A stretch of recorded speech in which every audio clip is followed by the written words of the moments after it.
এই মোবাইলে দেখেন মানুষ কত গুনাহ, কত পাপ, কত জেনা। এই যে মোবাইলে উলঙ্গ উলঙ্গ ছবি, খারাপ খারাপ ছবি দেখা যাচ্ছে রে ভাই, এইগুলো দেখে মানুষের ঈমান নষ্ট হয়ে যাচ্ছে, মাথা নষ্ট হয়ে যাচ্ছে। ছোট ছোট ছেলের কাছে মোবাইল, ছোট ছোট ছেলের কাছে বড় স্ক্রিন টাচ মোবাইল। মোবাইলটা খুলতে মাত্রই মানে কি দেখা যাচ্ছে? উলঙ্গ ছবি, উলঙ্গ ছবি দেখা যাচ্ছে। ওই ছেলেটা দেখার পরে ও হয়তো 2-4 বছর পরে সাবালক হয়তো 2-4 বছর আগে সাবালক হয়ে বসে থাকবে ওই ছেলেটা। হবে না যে ভাই? কথা বুঝতে পারছেন? আমার বাংলা কথা বুঝতে পারছেন? মোবাইল দেখাতে দুনিয়াটা খারাপ হয়ে গেল। ছোট ছোট জায়গাটা চোখে হয় না, দাড়ি কাটছে আর মোচ কাটছে, মুচকে কামাইছে দাড়ি কাটছে, মানে তাড়াতাড়ি যাতে বিয়ে শাদী হয়। তো মোবাইল দেখা ভাই বন্ধ করেন, মোবাইলটা একদম খারাপ জিনিস। তো কথা হচ্ছে মোবাইল থেকে বেঁচে থাকবেন, মিথ্যা কথা বলবেন না। আর সকাল সন্ধ্যা আল্লাহর ইবাদত বান্দেগী তাসবিহ জিকির করেন, সব সময় আল্লাহকে ডাকেন, আল্লাহকে স্মরণ করেন। আল্লাহ বললেন, কি বলছেন? ফাসবির আলা মা ইয়াকুলুনা ওয়াসাব্বিহ বিহামদি রাব্বিকা ক্বাবলা তুলুইস শামসি ওয়া ক্বাবলাল গুরুব। তোমরা করো কি? যে সূর্য ওঠার আগে এবং সূর্য ডুবার পরে তোমার রবের প্রশংসা সহ তোমরা তাসবিহ পাঠ করো। তোমার পরবর তোমরা করো কি? প্রশংসা করো। তোমরা মানে এই সূর্য ডুবার আগে এবং সূর্য উঠার আগে ভোরের টাইমে ফজরের নামাজ পড়ার পরে তোমরা আল্লাহর তাসবিহগুলো বেশি বেশি করে পড়ো। কিন্তু নামাজ পড়তে হবে, আর নামাজ পড়ার পরে তাসবিহ পড়তে। যদি নামাজ না পড়েন বিছানায় শুতে শুতে কি হবে? নামাজ তাসবিহ পড়লে হবে? জি হবে না? নামাজ পড়তে হবে, ফজরের নামাজ পড়তে হবে জামাতে। আর জামাতের নামাজ পড়ার পরে কারোর সাথে কথা বলবে না। আসসালামু আলাইকুম ওয়া রাহমাতুল্লাহ, আসসালামু আলাইকুম ওয়া রাহমাতুল্লাহ, সালাম ফিরা দিলেন, চুপচাপ বসে থাকেন, কোনো দিকে তাকাতাকি করবেন না, ছ্যাকবাক করবেন না, আর কারোর সাথে কোনো কথাও বলবেন না। আল্লাহ রাসূল বলেছেন তোমরা চুপচাপ বসে বসে তাসবিহ পড়ো, আল্লাহকে স্মরণ করো, আল্লাহর জিকির করো।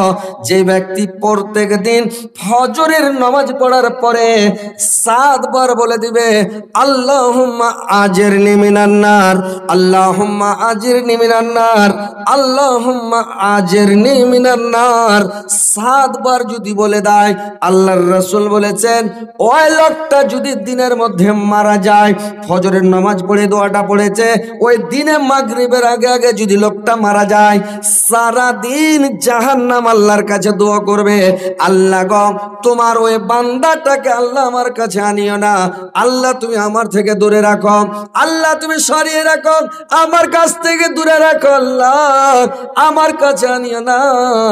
সারাদিন জাহান্নাম আল্লাহর কাছে দোয়া করবে।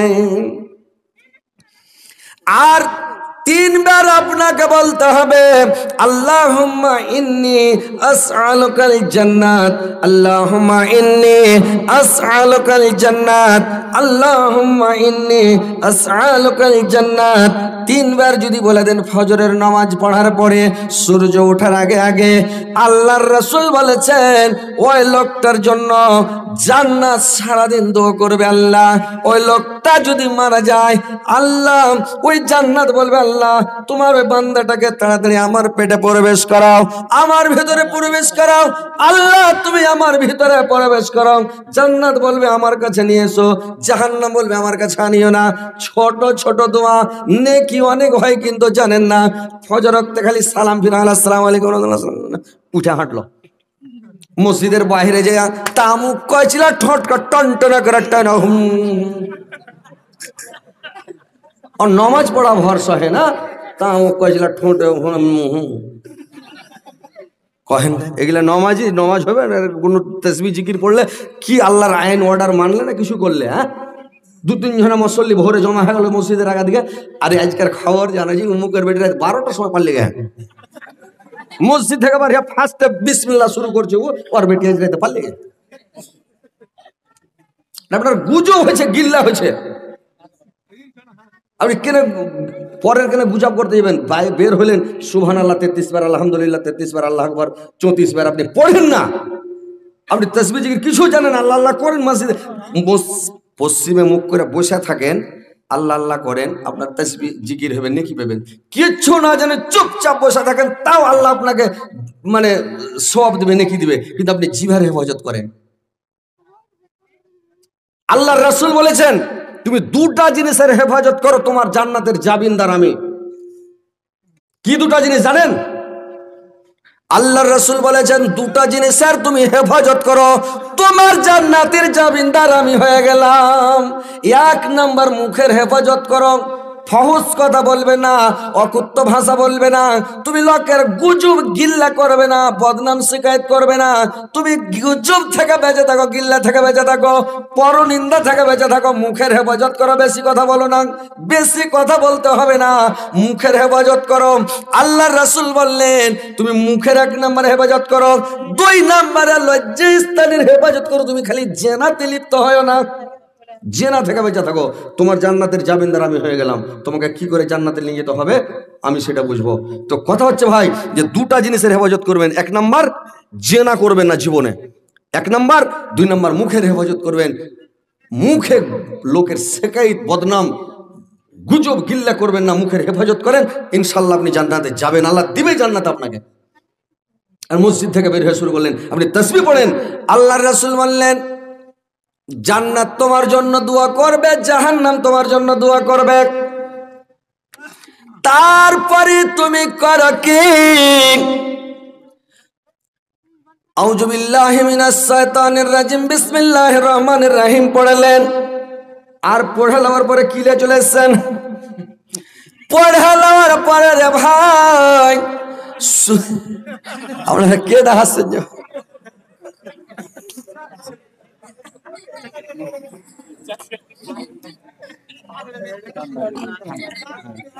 চা খানি খুব মজা হয়েছে, ওই লেগে একদম সেকশন পে ভিড়িয়া টেনে লেনো চুস করে। दुनिया तो दुनिया ओ अमर अल्लाह ए जिसमें रखा जे जान, सब जे तोमर दायर दान। दुनिया तो दुनिया मूसा नबी के ना तक दिया, बनिया चो तुम कलीमुल्लाह। इस्माइल नबी जब भाई ना होया गल जबीहुल्लाह। दुनिया तो दुनिया পাখির কলরব, ঝরনার পানি, ফলে ফুলে ভরা বাগান, সবই যে তোমার দায়ার দান। দুনিয়া তো দুনিয়া। ভাইরে আমার, যখন আল্লাহুম্মা আজরিনি মিনান নার 7 বার বললেন, আল্লাহুম্মা ইন্নী আসআলুকাল জান্নাত 3 বার বললেন, তারপরে সূরা হাসরের শেষ 3টি আয়াত আপনারাকে পড়তে হবে। সূরা হাসর, কোরআন খুলবেন, দেখে নেবেন, যদি ঢুঁড়ে না পান মৌলভী সাহেবেরাকে বলবেন যে সূরা হাসর শেষের 3টা আয়াত, হুয়াল্লাহুল্লাযী লা ইলাহা ইল্লা হুয়া আলিমুল গায়বি ওয়াস শাহাদাতি হুয়ার রহমানুর রহিম, হুয়াল্লাহুল্লাযী লা ইলাহা ইল্লা হুয়াল মালিকুল কুদ্দুসুস সালামুল মুমিনুল মুহাইমিনুল আজিজুল জব্বারুল মুতাকাব্বির, সুবহানাল্লাহি আম্মা ইউশরিকুন, হুয়াল্লাহুল খালিকুল বারিউল মুসাব্বির, লাহুল আসমাউল হুসনা, ইউসাব্বিহুল্লাহু মা ফিস সামাওয়াতি ওয়াল আরজি ওয়া হুয়াল আজিজুল হাকীম। এই 3টা আয়াত যদি পড়লেন, আপনি ফজরের ফরজ নামাজ পড়ার পরে পড়লেন, সারা দিন মাগরিব পর্যন্ত আপনার জন্য ৭০,০০০ ফেরেশতা আল্লাহর কাছে মাগফিরাতের দোয়া করবে। ভাই, সব সময় ৭০,০০০ ফেরেশতা আপনার লেভার ভিড়ে গেছে, আল্লাহর কাছে দোয়া করবে, আল্লাহ তোমার এই বান্দাটাকে মাফ করে দাও, আল্লাহ তোমার এই বান্দাকে ক্ষমা করো, আল্লাহ তোমার এই বান্দাকে মাফ করো। মানে ৭০,০০০ ফেরেশতা দোয়া করবে আপনার জন্য। এলা পড়তে পারবেন না? বলতে একটা আফসোস লাগছে যে ভাই, এই পাবলিককে কি করে শুধরাবেন, জাতিকে কি করে শুধরাবেন? এখন পর্যন্ত একটা পাবলিক এসে একটা আলেমকে বলে না, মাওলানা এটা ভালো দোয়া শিখিয়ে দেন তো, ছোট দোয়া যাতে নেকি অনেক হয়, এটা শিখিয়ে দেন তো।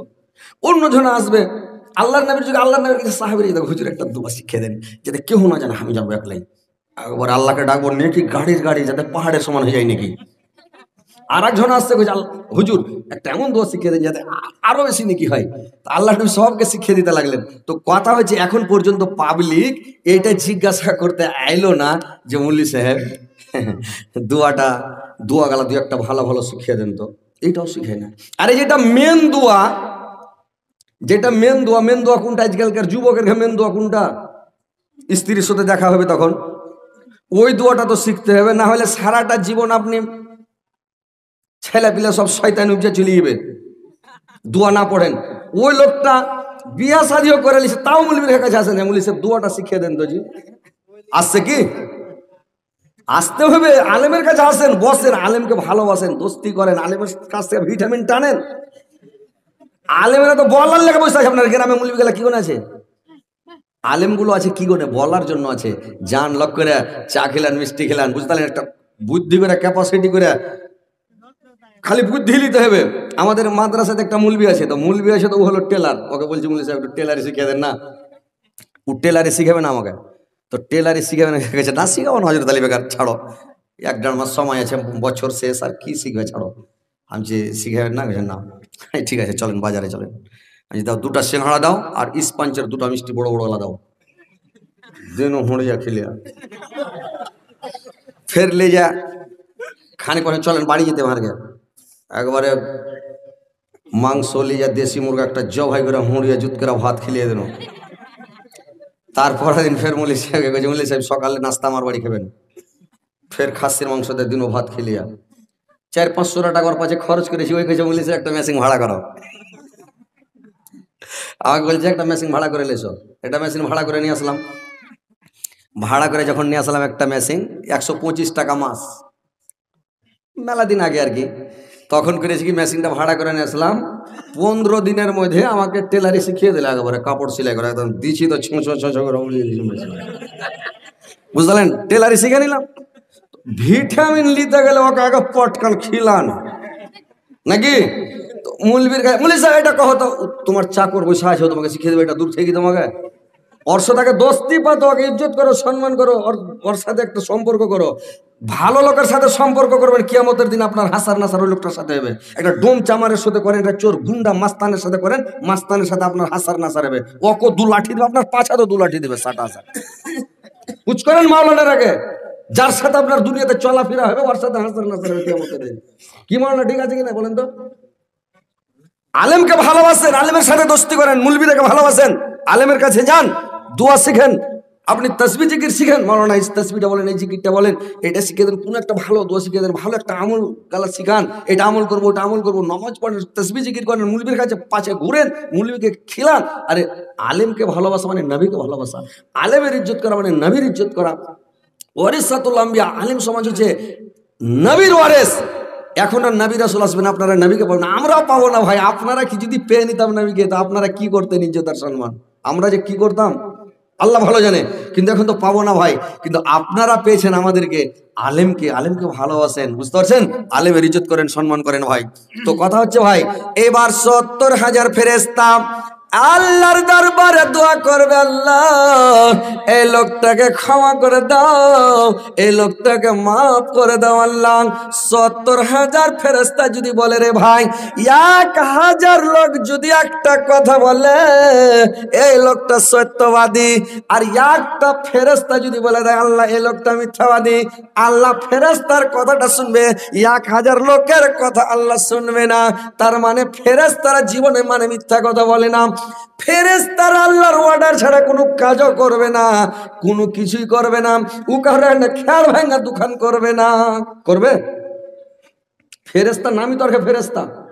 আল্লাহর যেটা অর্ডার ওই অর্ডার মোতাবেক কাজ করবে, আল্লাহ যেটা করতে বলবে ওটা করবে, যেটা করতে বলবে না ওটা করবে না। আর মানুষ ওইটা বুঝবে কি?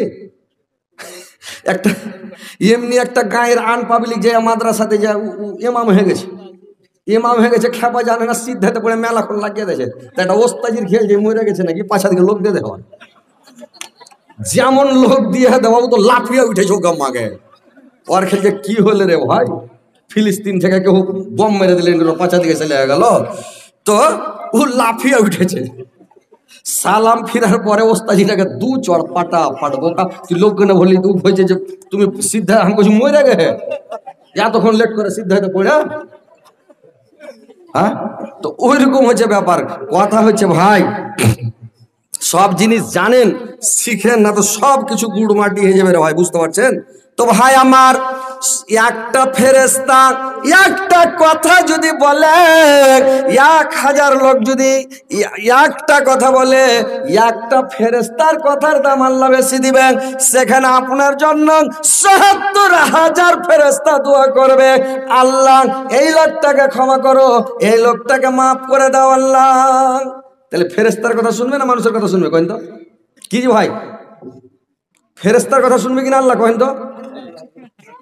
আপনার বুঝতে পারছেন আমার কথা না? খালি তো হ্যাঁ হু কেন করেন না আপনারা জি? একটু হ্যাঁ হু করবেন তাহলে তো ভালো লাগবে করতে। আর যদি খালি ওই মূর্তির মতন সৃষ্টি হয়ে ছেড়ে দেন, শুই না আমি কি বুঝবো? আমি ভাববো যারা বুঝতে পারেন আমার আওয়াজ নাকি। একটু বুঝার চেষ্টা করেন তো। আল্লাহ ফেরেশতার কথাটা বেশি মানবে। তার মানে যখন হযরত আদম আলাইহিস সালাম যখন গন্ধম খেতে মানা করেছিল আদমকে, আল্লাহ বলে দিলেন জান্নাতে যে ওয়ালা তাকরাবা হাযিহিস সাজারাতা ফাতাকুনা মিনাজ জালিমিন। তুমি জান্নাতে ঘুরো, সব জায়গায় যাও, সব ফল খাও, কিন্তু এই গাছটার কাছে যেও না, এই গাছটার কাছে যেও না, নিকটবর্তী হয় না। আর ফল খাওয়া তো দূরের কথা, ফলও খেতে হবে না, ওর কাছেই যেও না। আল্লাহ কড়া করে বলেন একবারে ডাঁটের সাথে, বলা তাকরাবা হাযিহিস সাজারাতা ফাতাকুনা মিনাজ জালিমিন যেরকম ওয়ালা তাকরাবুজ জিনা। আল্লাহ সূরা ইউসুফের মধ্যে ইউসুফকে বলেছে ওয়ালা তাকরাবুজ জিনা, তুমি জেনার কাছে যেও না। এখানে বলছে ওয়ালা তাকরাবা হাযিহিস সাজারাতা ফাতাকুনা মিনাজ জালিমিন, গাছটার কাছে তুমি যেও না, যদি যাও তাহলে তুমি জালেম হয়ে যাবে। এইবার যাই হোক, অনেক কথা আছে। গম দান যখন খেয়ে নিল, গম খেয়ে নিল, খেয়ে নেওয়ার পরে যখন ওকে জান্নাত থেকে নামিয়ে দিল, মানে যখন ওকে জান্নাত থেকে বের করে পৃথিবীতে নামিয়ে দিল রে ভাই, আদমকে ফেলে দিল কোথায়? শ্রীলঙ্কায়। মা হাওয়াকে ফেলে দিল মানে জিদ্দার ঘাটে। দুইজন দুই জায়গাতে কানতে লাগলো, এমন কানতে লাগলো, এত কানতে লাগলো, দুইজন কেঁদে পাগল হয়ে গেল, খালি কেঁদে চলে যায়, কেঁদে চলে যায়, কানতে কানতে 40 দিন পর্যন্ত কানলো, কেউ বলেছে মানে 50 দিন পর্যন্ত কানলো। কানার পরে যাই হোক অনেক দিন কানার পরে এবার করেছে কিরে ভাই, হযরত আদম আলাইহিস সালাম কেঁদে কেঁদে কেঁদে কেঁদে, খাওয়া নাই দাওয়া নাই, আর মানে কোনো জিনিস খাওয়া নাই দাওয়া নাই কিছু নাই, মনের মধ্যে কি শান্তি থাকবে? আর স্ত্রী যদি ভাইরে ছেলেপিলা হয়নি, আর স্ত্রীর সাথে এত ময়ার মহব্বত, এত প্রেমের স্ত্রী, এত জানের জান, পরাণের পরাণ, একবারে কলজার কলজা, আর ওই স্ত্রীটা যদি জান মানে ছুটে হাত থেকে দূরে চলে যায়, দুনিয়াতে মানুষ নাই, জন নাই, গা নাই, ঘর নাই, কোনো কিছু নাই, কারোর সাথে দেখা নেই। এখন তো এলাম মক্কা মানুষ, বিহারে এলে অনেক শেরশাবাদী, বাঙালে গেলেও অনেক শেরশাবাদী, বাংলাদেশে গেলেও অনেক শেরশাবাদী। আপনি দিল্লি, পাঞ্জাব, বেঙ্গল, কেরালা যাবেন, ওখানেও শেরশাবাদী বাংলা ভাষীর লোক ঢেরই পাবেন। বাংলা ভাষীর লোক অনেক পাবেন, সারা দুনিয়াতে লোক আছে। কিন্তু তখন আদম এসছে দুনিয়াতে, লোক নাই দুনিয়াতে, পৃথিবীতে কেউ নাই। কানে কেনে কেনে সুখিয়া কঙ্কল হয়ে গেল, চেহারা কালো ঝাওয়া হয়ে গেল, চেহারার দিকে তাকা যায় না রে ভাই, চেহারার দিকে দেখা যায় না আদমের। আদমের দিক দেখে ফেরেশতারা আল্লাহর দরবারে হাত উঠিয়ে কাঁদতে লাগলো, আল্লাহ। ফেরেশতারা কাঁদতে লাগলো, আল্লাহ গো, আল্লাহ তুমি আদমকে নিজে হাতে তৈরি করলে আল্লাহ, আর তুমি আশরাফুল মাখলুকাত বলে টাইটেল দিয়েছ আল্লাহ, সমস্ত মাখলুকাতের সরদার করে সর্বের সর্বা বলে, আর তুমি আদমকে সমস্ত ফেরেশতাকে দিয়ে আদমকে সিজদা করিয়ে নিলা আল্লাহ। আর আজকে একটাই ভুল করেছে আল্লাহ আপনার আদম, একটা ভুলের কারণে, একটা গুনার কারণে, একটা পাপের কারণে খেতে মানা করেছিলেন, খেয়ে নিয়েছে জিনিসটা আল্লাহ। তো একটা ভুলের কারণে এত সাজা দিয়েছেন আল্লাহ, যে লোকটা কেঁদে কেঁদে কালো ঝামা হয়ে গেল, ওর চেহারার দিকে দেখা যায় না, ওর চেহারার দিকে তাকিয়ে থাকা যায় না, কালো ঝামা হয়ে গেছে, একবারে শুকিয়ে কঙ্কল হয়ে গেছে। আল্লাহ তুমি আদমকে ক্ষমা করে দাও, তোমার আদমকে মাফ করে দাও আল্লাহ। সব ফেরেশতা যখন দোয়া করতে লাগলো, আল্লাহ ফেরেশতাদের দোয়া কবুল করে জিবরাইলকে ডেকে বলল, এ জিবরাইল এইখানে শুনো, তুমি চলে যাও আমার আদমের কাছে, আদমের কাছে গিয়ে তুমি আদমকে বলো তোমার গুনাহ মাফ করে দেওয়া হয়েছে, তোমার গুনাহ ক্ষমা করে দেওয়া হয়েছে, কিন্তু তোমাকে প্রত্যেক মাসে 3টা করে রোজা রাখতে হবে, তোমাকে প্রত্যেক মাসে 3টা করে রোজা রাখতে হবে। তুমি 3টা করে রোজা রাখো, আর করো কি তোমাকে ক্ষমা করে দেওয়া হয়েছে, আল্লাহ মাফ করে দিয়েছে, আর তোমার গুনাহ নাই। এবার যেমন হযরতে আদম আলাইহিস সালামের কাছে জিবরাইল গেলেন, বলে দিলেন এই ব্যাপার আপনাকে ক্ষমা করে দেওয়া হয়েছে, আপনি আর চিন্তা করবেন না, আল্লাহ মাফ করে দিয়েছেন। এবার আদমের কান্না বন্ধ হলো। এবার হাওয়াকে আর আদমকে এক জায়গাতে করে দেওয়া হলো, দুইজন এক জায়গাতে জমা হয়ে গেল। এবার ঘর সংসার করে এইবার করতে লাগলো কি, দেশকে আবাদ করতে লাগলো, দেশটাকে আবাদ করে খেতে লাগলো, থাকতে লাগলো। তো আল্লাহর রাসূল বলেছেন ওই আদম প্রত্যেক মাসে 3টা করে রোজা রাখতো, বছরে 3 বার 36টা রোজা ফরজ ছিল। আমাদের উম্মতে মুহাম্মাদির উপরে এক মাস 29 কিংবা 30টা রোজা আমাদের উপরে ফরজ। আল্লাহর রাসূল বলেছেন কোন মানুষ যদি প্রত্যেক মাসে 3টা করে নফল রোজা রাখে, তাহলে ওই লোকটার কাছ থেকে জাহান্নামটাকে কত দূরে রাখবে ভাই জানেন? শুনেছেন কোনোদিন জাহান্নামকে কত দূরে রাখবে ওই লোকটার কাছ থেকে? ওই লোকটার কাছ থেকে আল্লাহ জাহান্নামটাকে কত দূরে রাখবে, জাহান্নামের কাছ থেকে লোকটাকে কত দূরে সরিয়ে রাখবে জানেন? একটা কাউয়া কতদিন বাঁচে? কাউয়া কহেন না কাক কহেন আপনারা? কাউয়া কহেন কাক কহেন? কেউ কাক কাইয়া, ওরে বাবরে একবারে ঢাঁট বাংলা শেরশাবাদী ভাষাতে কাইয়া কইছে ওকে কেউ। তো কাইয়া, তো ওই কাউয়া কেউ বলেছে বাঁচে 700 বছর, কেউ বলেছে 1000 বছর। একটা কাউয়া বাঁচে 700 বছর, কেউ বলেছে না একটা কাউয়া বাঁচে 1000 বছর। তাহলে একটা কাউয়া ডিম থেকে বাড়িয়ে যদি উড়তে লাগে, উড়তে উড়তে উড়তে উড়তে দিন কত দূর উড়ে যাবে কহেন তো? আমার বাড়ি আপনার এখান থেকে 150 কিলোমিটার, আমার বাড়িটা 150 কিলোমিটার আপনার এখান থেকে, কোলাসি থেকে। তো একদিন লাগবে না, উড়ে চলে যাবে, একবেলাতে চলে যাবে, উড়ে একবেলা উড়ে চলে যাবে।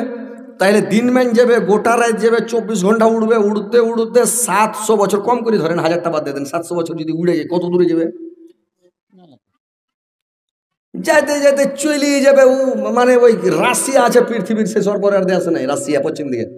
তো রাশিয়া পার হয়ে রাশিয়া 14 রাশিয়া পাশ হয়ে চলে যাবে নাকি পৃথিবী থেকে। কত দূর যাবে আল্লাহ জানে। তো অত দূরে জাহান্নামটাকে রাখবে ওই লোকটার কাছ থেকে। 3টা রোজা যদি প্রত্যেক মাসে নফল রোজা রাখেন, এই রোজাটার ফজিলত কত, রাখবেন তো ইনশাআল্লাহ? আপনি জাহান্নামে যাবেন না, আল্লাহ আপনাকে জাহান্নামে দিবে না, আপনার কাছ থেকে জাহান্নামটাকে অত দূরে রাখবে, আপনি দেখতে পাবেন না জাহান্নামকে যে কত দূর আছে, কি আছে না আছে। তো এত দূরে আল্লাহ আপনাকে হেফাজতে রাখবে, আপনি জান্নাতে যাবেন। তাহলে প্রত্যেক মাসে ভাই 3টা করে রোজা, নফল রোজা আপনাকে রাখতে হবে। পারবেন রাখতে? তো বলেন যে ইনশাআল্লাহ রাখবো, বলেন, হাত উঠান না যে ভাই ইনশাআল্লাহ। দেখেন এখানে 3-4টা লোক হাত উঠেছে, বাদ বাকি সব ফিসাবিলিল্লাহ। আপনারা রাখবেন, এত নেকি পাবেন, মানুষকে কি দিয়ে শুধরাবেন জি? এরা কইছে জাহান্নামের কিছু মজা গেলা লিবো, লিয়ে তখন জান্নাতে যাবো। এটাই এরা এটাই বুঝতে চাইছে যে একটু জাহান্নামে ফের কেমন আছে না আছে দেখে লিব, দেখেলে তখন জান্নাতে যাবো, এটা বুঝছো পাবলিক মনে হয়। জাহান্নামে যেতে চায় না, জাহান্নামের আশা করিয়েন না, সব সময় কাঁদেন জাহান্নামের ভয়ে। পাহাড়কে আল্লাহ বলেছে যদি মানুষকে দিয়ে জাহান্নাম না ভরে, জাহান্নামের পেট, তো পাহাড়কে দিব। তখন পাহাড়কে যে দিবে আল্লাহ, জাহান্নামের ভয়ে পাহাড় কাঁদছে। পাহাড়ে ঝর্ণা বহে না, পাহাড় কাঁদছে, ঝর্ণা নয় ওটা, চোখের পানি বার কাঁদছে, ও পানি বাড়াইছে। তো পাহাড় কাঁদছে জাহান্নামের ভয়ে। আরে মানুষের দিল কত শক্ত, মানুষের দিল লড়বে না, এত শক্ত দিল। আল্লাহর রাসূলকে বলছেন পৃথিবীতে সবচাইতে শক্ত কোন জিনিস? আল্লাহর রাসূল বললেন পৃথিবীতে আসমানে পৃথিবীতে এরা বলল সাহাবীরা বললেন যে পৃথিবীতে মানে শক্ত সবচাইতে শক্তিশালী কোন জিনিস? পৃথিবীর মানুষ বলল, পৃথিবীর মানুষেরা সবাই বলল যে পৃথিবীতে সবচাইতে শক্ত জিনিস হচ্ছে কি? মানে আগুন। আগুন যদি লাগা যায় সারা দুনিয়াকে জ্বালিয়ে দিবেন। আল্লাহর রাসূল বললেন আগুন থেকেও শক্তিশালী জিনিস আছে। বললে কি জিনিস? বললে আগুন থেকে শক্তিশালী জিনিস হলো পানি। পানি যদি ঢেলা দেওয়া যায় তো আগুনকে নিমে ঠান্ডা বরফ করে দিবে। বলে তাইলে শক্তিশালী হয়ে গেল পানি। বললে পানি থেকেও শক্তিশালী জিনিস আছে। বললে কি জিনিস শক্তিশালী আছে? বললে পানি থেকে শক্তিশালী হলো বাতাস। যদি ঝড় উঠে যায় সমুদ্রের পানিকে ছেঁচড়ে ডাঙ্গাতে উঠিয়ে দিবে। বাতাস বলে উঠে দিলে বড়কা বড়কা গরুর সমান সমান ঢেউ উঠে, গাছের সমান সমান উঁচা উঁচা ঢেউ উঠে, আর ঢেউ উঠে পানিকে ডাঙ্গাতে উঠিয়ে মাছ টাছ সব ডাঙ্গাতে ফেলে দিলে নিয়ে যায়।